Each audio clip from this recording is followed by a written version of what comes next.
is the Jesse Kelly Show, another hour of the Jesse Kelly Show. I'm going to try to wrap up this Abby Gates stuff here, and then we'll wash that off of us and talk about a little bit of news of the day. We'll get to some emails and other things. So we pull out of Afghanistan. We send our guys back in. 13 of our men are incinerated because the Biden administration is evil and our military leaders are morons.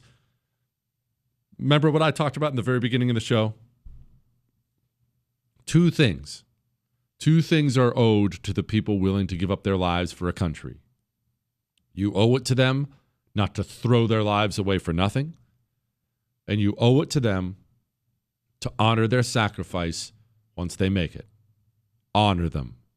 Speak about them with reverence. To treat their families with reverence. Remember how Joe Biden treated the families. Now think about this moment. You're a parent. The worst thing in the world has happened. In the world. You finally find out the day has come where you have to go out to an Air Force base and you have to welcome your son or daughter in a coffin draped in an American flag. I just can't even imagine. If that was one of my little buddies, I just can't even imagine the anguish. Now, remember what I said about the old men, the leaders, having an obligation to honor the sacrifice? Here's one of the mothers. During the losing the fight transfer, there's a bit of a controversy because he kept checking his watch. So it was more than one time? Oh, yeah. Matter of fact, I think it was probably the fifth time or third time I seen him do it. I had made the comment, what's he keep checking for? Is it nap time? He checked it again. I said, if he keeps checking his watch, I'm going to end up saying something. Because I was feeling very disrespected. Our kids are being brought off this plane in metal boxes. We're excited that our kids are home, but it's a different type of excitement. It's just that finally we have our kids home, we can lay them to rest. Not the type of excitement, cool, we're going to get to hug our kid and tell him how much we missed him. No. It was our kids were being brought home in metal boxes, and this man is looking at his watch like he has someplace better to be or something more important to do. And I just felt so disrespected. It wasn't one time. 13 bodies, 13 watch checks. It didn't go well. He talked a bit more about his own son than he did my son, and that didn't sit well with me. In reference to the checking of his watch, that didn't happen just once. That happened on every single one that came out of that airplane. It happened on every single one of them. They would release the salute, and he looked down at his watch on every last one, all 13. He looked down at his watch. I actually leaned into my son's mother's ear and I said, I swear to God, if he checks his watch one more time, and that was only probably 4 times in, I couldn't look at him anymore after that. Just considering especially the time and why we were there, it was I found to be the most disrespectful thing I've ever seen. You send 13 of our bravest to die because of your idiocy and evilness, your selfishness. And as their bodies are being brought to their parents, what's going through your head? Oh, I'm so bored. Gosh, can we wrap this up? Oh, only another 20 minutes. Oh, and let's finish all this with this. Again, in search of better approval numbers, we sent in a Reaper drone and vaporized 10 innocent people, 6 of them children. The United States of America, our government, we killed 6 babies. We killed 6 babies, and the chairman of the Joint Chiefs afterwards said this. Were there others killed? Yes, there are others killed. Who they are, we don't know. We'll try to sort through all that. But we believe that the procedures at this point, I don't want to influence the outcome of an investigation, but at this point we think that the procedures were correctly followed and it was a righteous strike. A righteous strike. How upset were the people who ran all this after this sacrifice, after this tragedy? What did the Biden administration, all of them, Secretary of Defense, what did they think about this whole thing? Do you have regrets about their withdrawal or how the withdrawal occurred from Afghanistan that cost the lives of 13 of our service members. I don't have any regrets. And so for all this talk of chaos, I just didn't see it, not from my perch. At one point during the evacuation, there was an aircraft taking off full of people, Americans and Afghans alike, every 48 minutes. And not one single mission was missed. So I'm sorry, I just won't buy the whole argument of chaos. Mr. President, do you admit failure in Afghanistan? Mistakes. There was a report on Afghanistan withdrawal saying there was failure, mistakes. Do you admit there was mistakes during the withdrawal and before? No, all the evidence is coming back there. Remember what I said about Afghanistan? I said Al Qaeda would not be there. I said it wouldn't be there. I said we'd get help from the Taliban. What's happening now? What's going on? Read your press. I was right. Defiant, mean to the end. Oh, and lest we forget, the drone strike where we incinerated 6 innocent babies. This was Kirby. How does it strike you that no one is held accountable? Because I know how it strikes a lot of people around the world that you can get away with murder and nobody's punished for it. I do understand that. We appreciate that not everybody's going to support this decision.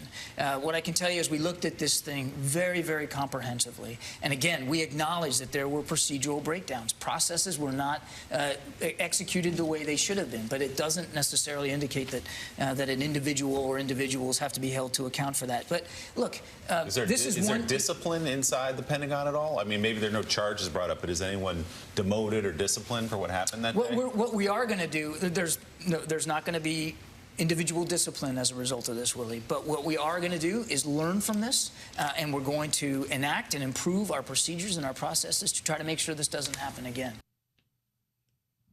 A disgrace. And our troops deserve so much better. Marine Lance Corporal David L. Espinoza of Rio Bravo, Texas.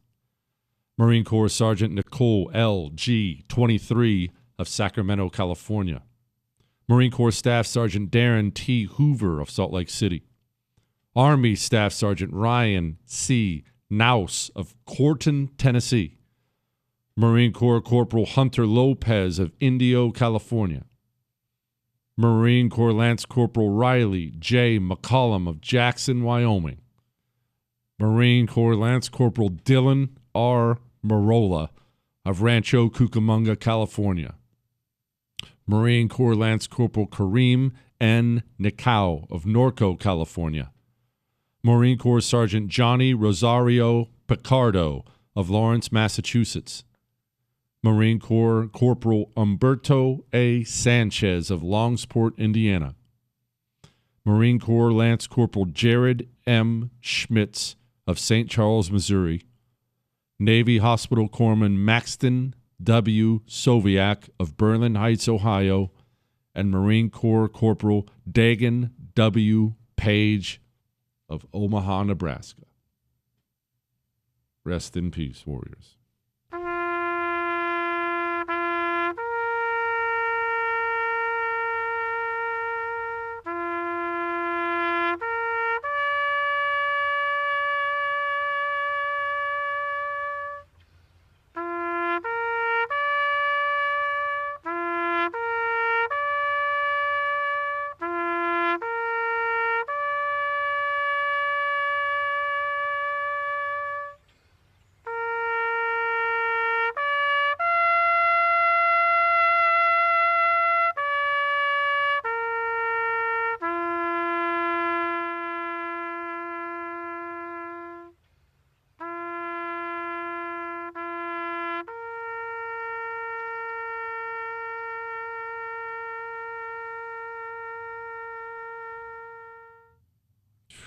Still steams me. But that's it. We're going to walk away from that. Just felt obligated to do that on this 4-year of a pretty terrible universe, or pretty terrible anniversary, right? It's terrible, but this is the kind of stuff that is necessary, keep in mind. If we don't bring this stuff up, if this stuff just gets forgotten about, if we move on to the newest scandal, the newest thing, then what happens is nothing actually changes inside of the machine.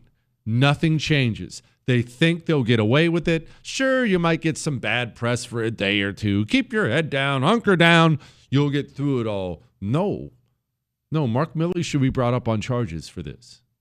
People in the Biden administration should face justice for this. It's not a small thing. It's everything. All right. Let's talk about these 600,000 Chinese students we apparently have to bring into the country. Next.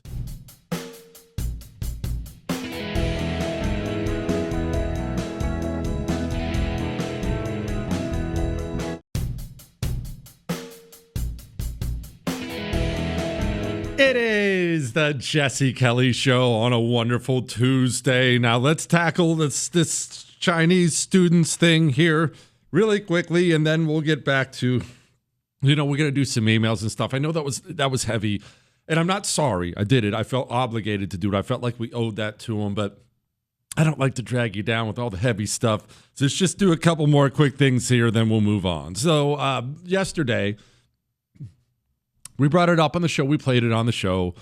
Donald Trump announced that, we're going to have 600,000 Chinese students. They're still going to get to go to college here. No. He doubled down on that again today. He had a big press conference. It was like 3 hours long earlier in the day. Here's what he said. I think it's very insulting to say students can't come here because they'll go out and they'll start building schools and they'll be able to survive it. But I like that their students come here. I like that other countries' students come here. And you know what would happen if they didn't? Our college system would go to hell very quickly. You'd have, and it wouldn't be the top colleges. It would be colleges that struggle on the bottom. And I told this to President Xi, that we're honored to have their students here. Now, with that, we check and we're careful and we see who's there. And Marco wants that. We're in the same position. Okay, let's wade through the truth of what's happening here. We check and we're careful. If you are a Chinese student and you want to go to college in the United States of America, you only get to do that with the permission of the Chinese Communist Party and the understanding that you are there under orders. There's no need to check. If it's a Chinese student here, boom, your check is done. That is a spy. And even if they're not today, they can be tomorrow. They are spies. They show up here. They hoover up, they steal. They steal information. They spy on everything. That's why they're here. Now, he mentioned colleges might go out of business. Well, the bottom colleges. Howard Lutnick was actually asked about this by Laura Ingraham last night. He said the same thing and then dropped a jaw-dropping stat. I don't know if he meant to, but here it was. How is allowing 600,000 students from the communist country of China putting America first? Well, the president's point of view is that what would happen if you didn't have those 600,000 students is that you'd empty them from the top. All the students would go up to better schools, and the bottom 15% of universities and colleges would go out of business in America. So his view is he's taking... The bottom 15% of colleges would go out of business. Okay. So I don't want to put words in anybody's mouth, but if we remove 600,000 Chinese spies, 15% of the university system will close. So 15% of our university system are Chinese students? The United States of America, the land of the free, has exactly one country on the planet that potentially could supplant us as being the number one country on earth. They have the people, the economy, the size. They haven't, but they could. And they've announced their intention to do so. In America, we created long ago a pretty wonderful education system in this country. I realize it's been carpet bombed by the communists by now, but a pretty wonderful education system. We let the Chi-Coms use it at will. 15% of the American university system are Chi-Coms? What? What have we done to our country? What have we done to the United States of America? The United States of America is for Americans. Americans first. Canada's for Canadians. China's for the Chinese. France is for the French. Our country, your government, should at all times prioritize you. First, second, third, fourth, and fifth. When we get to sixth, we can start talking about maybe helping someone else out. That's fine, right? I don't want to be an isolationist. That's not what I'm saying. We've allowed the Chi-Coms to conquer 15% of enrollment in our university system. Did I hear that right? How is allowing 600,000 students from the communist country of China putting America first? Well, the president's point of view is that what would happen if you didn't have those 600,000 students is that you'd empty them from the top, all the students would go up to better schools, and the bottom 15% of universities and colleges would go out of business in America. So his view is he's taking a rational economic view. I'm speechless. I'm speechless that that's where we're at. I'm speechless that that's what's being defended. Frankly, I'm speechless that we are now on the right defending the university system. The university system in the United States of America is your mortal enemy. The people who operate it. Go look up how they think. Go look up what they think about you, your history, your religion, your country, your family. The people who operate higher education in the United States of America, in large part, and I mean the vast majority of them, despise you in this country, and they work day and night to produce committed communist foot soldiers and graduate them to carpet bomb the place. Our justification for allowing 600,000 Chi-Coms is to keep that university system up? I'm gonna have to count me out on that one. Let's do some emails. I'm just gonna go ahead and walk away from this before I get too upset today.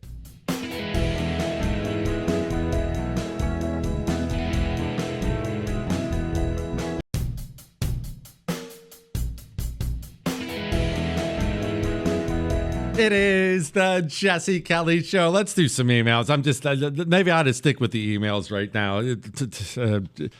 Between Abigate and this 600,000 Chinese students, I'm just all kinds of aggravated, and I don't want to be aggravated. Remember, you can email the show, jesse@jessekellyshow.com. Jesse, I was listening to your show when you mentioned the Hellcat pilot that just died. It's amazing that he lived so long. My father flew a Hellcat dive bomber in the Pacific. He never talked about it like most World War II veterans. When I was in the 7th grade, I had to give a report on what my parents did during the war. It was the first time I learned anything about his service other than knowing he flew a plane.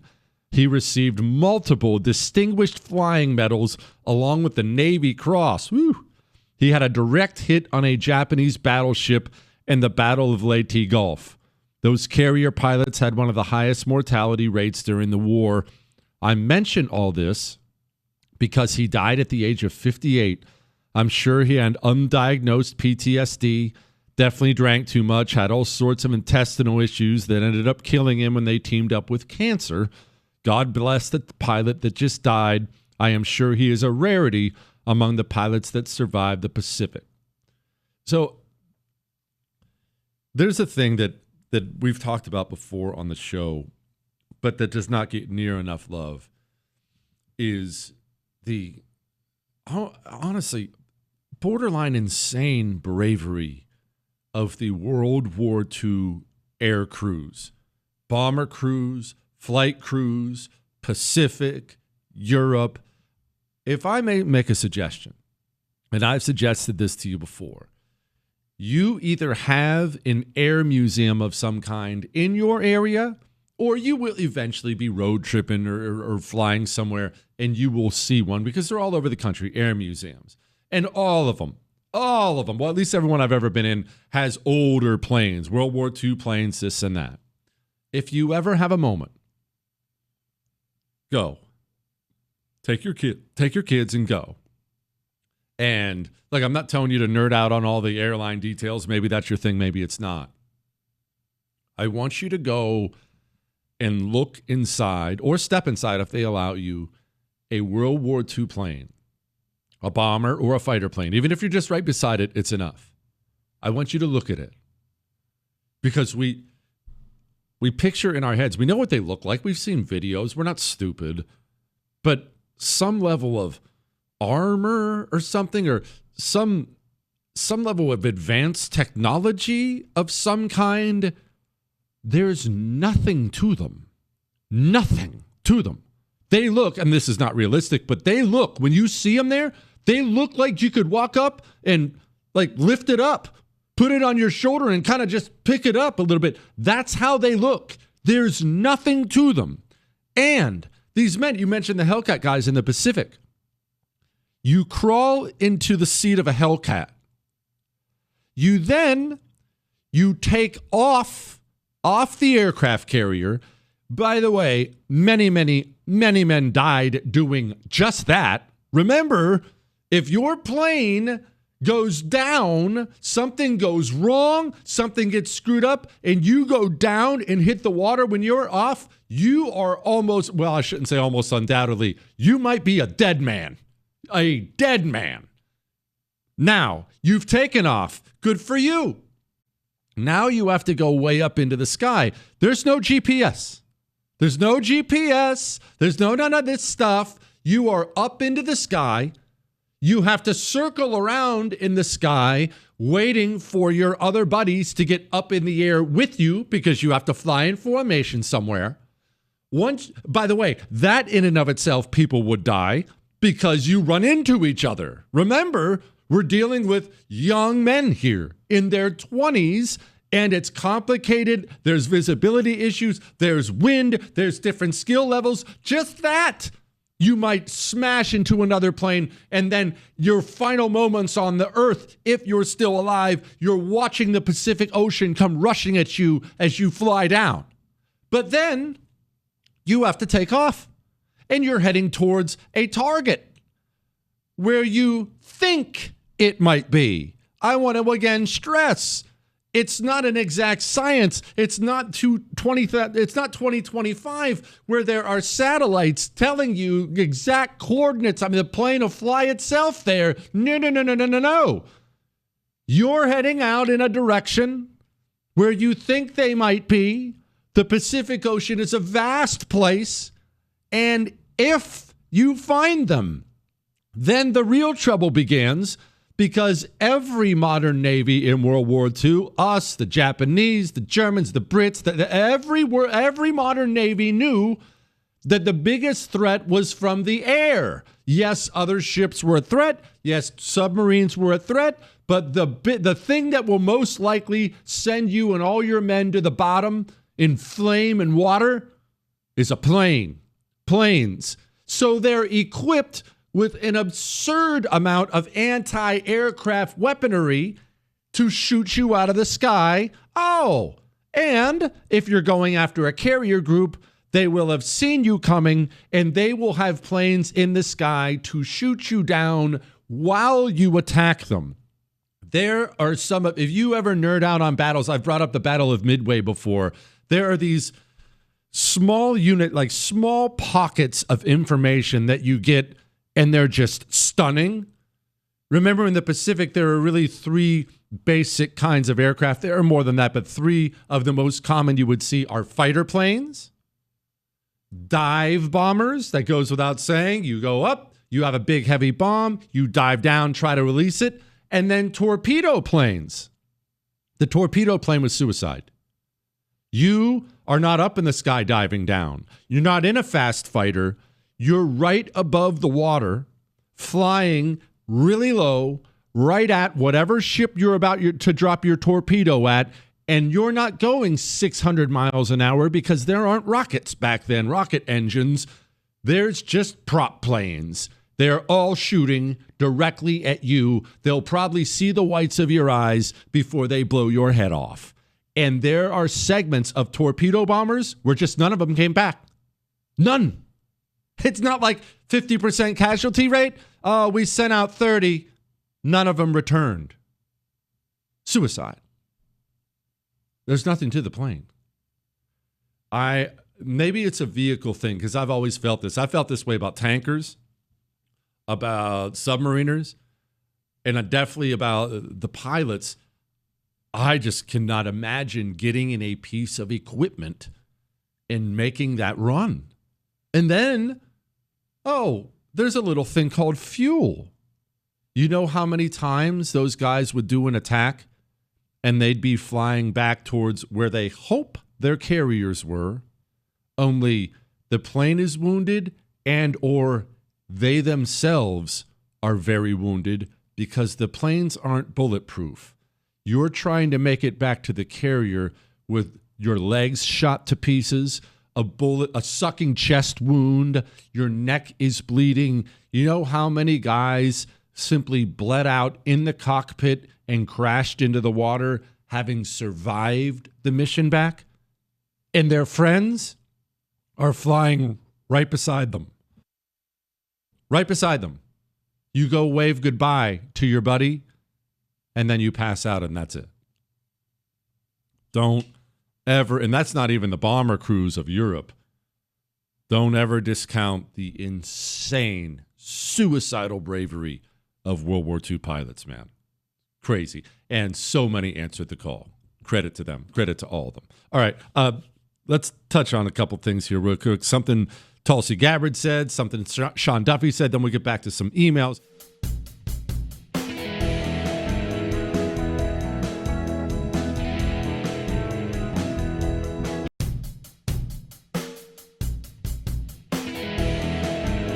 It is the Jesse Kelly Show on a fantastic Tuesday. Remember, if you miss any part of the show, you can download the whole thing on iHeart, Spotify, iTunes. Here was Tulsi Gabbard today. We've also found many... Tulsi doesn't have a cold. That's Donald Trump talking first, but then it goes to Tulsi Gabbard. And you've also found many... Maybe she's been smoking Marlboros. On behalf of this beautiful group.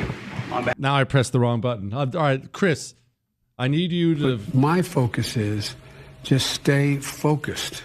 And you've also found many bags of information. I think they call them burn bags. They're supposed to be burned, and they didn't get burned, having to do with how corrupt the 2020 election was. And when will that all come out? Mr. President, I will be the first to brief you once we have that information collected. But you're right, we are finding documents literally tucked away in the back of safes in random offices in these bags and in other areas, which again speaks to the intent of those who are trying to hide the truth from the American people and trying to cover up the politicization that was led by people like John Brennan and James Clapper and others that have caused really immeasurable harm to the American people and to our country. She's not wrong about the immeasurable harm. The bond of trust that has been shattered between us and our institutions is not going to be easily won back. The Trump administration has a long road ahead of them. I'm glad they're doing this stuff and trying to get that done. Sean Duffy, Transportation Secretary. Well, here's what Sean Duffy had to say. That indicated that we were going to take out of service truck drivers who were not proficient in speaking the English language. We announced that in May, and it was going to go in, it did go into effect at the end of June. Now, when we did that, there was a lot of press that complained to us that we were being unfair to people, that we were being mean to people. And what we said was, no, this is a safety issue. Making sure drivers of very heavy 80,000-pound rigs can speak the language is truly a critical safety issue. And some complained about it. We implemented it at the end of June. And all of us in America saw what happened in Florida.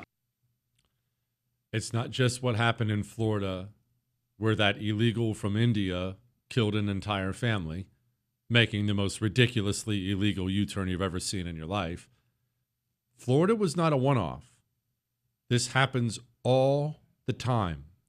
All the time in the United States of America, our trucking industry, and honestly, truckers are some of the best people I've ever known in my entire life. They're a different breed, I'll tell you that. Very much a different breed. But not only do they make the country go, Those are wonderful American jobs, and oftentimes they're independently owned. Did you know that? Obviously, there are big corporations, and there's nothing wrong with that. But did you know lots of times that truck, that is somebody's entire business, essentially. That's their livelihood. Independence, American jobs, people feeding their families. There are husband-wife combos who do it. In fact, there are some listening to this show right now. We handed those jobs to foreigners too. And now American families get wiped out on the highway because they're texting. They can't read road signs, just driving around like it's India or Mexico or Honduras or Guatemala or whatever place where they drive like complete insane people, taking those driving skills to the United States of America's highways, killing Americans, and it's been done on purpose. In California, they give them driver's licenses. Dear world-famous author and robe guy, I love the admiration I get for being a robe guy now, Chris. You can hear it in people's emails that they're jealous, obviously. There's a lot of jealousy going around. I only own one robe right now, my Cozy Earth robe, but that's going to expand. And you know what else? I had this thought today. I think I'm going to become a fashion guy. Don't shake your head, Chris. I think this is a skill that can be learned. Everybody knows I don't know anything about fashion, and I don't know how to dress, and I have to hear from Ob all the time, is that what you're wearing? And everyone knows that's a passive-aggressive way for women to tell you look like crap. But what, Chris, what? Do I want to have a closet the size of my wife's? No, you don't have to have that many clothes to be a fashion guy. 4 or 5 pair of fashionable pants, you're good to go. 4 or 5 pair of fashionable shoes and some shirts. What, Chris? What? You own 5 pairs of shoes? Let me think. I have my On Clouds I have on right now. I have my workout shoes. I have 2 pair of cowboy boots. I have a pair of Hey Dudes. I like my Hey Dudes. Those are super comfortable. And I have a pair of dress shoes. So that's what? How many is that? 6. I don't need any more to be fashionable, Chris. What I'll do is I'll make the stuff I have more fashionable. I think I can be a fashion guy. I could see me being pretty impressive. That's what I'm going to say. It's the robe thing. It's almost like a drug. I'm not super experienced with it, but it starts small, you know. I'm sure it's just a little bit of cocaine, just a little booger sugar, and then soon you're Pablo Escobar. That's what happened to me with the robe.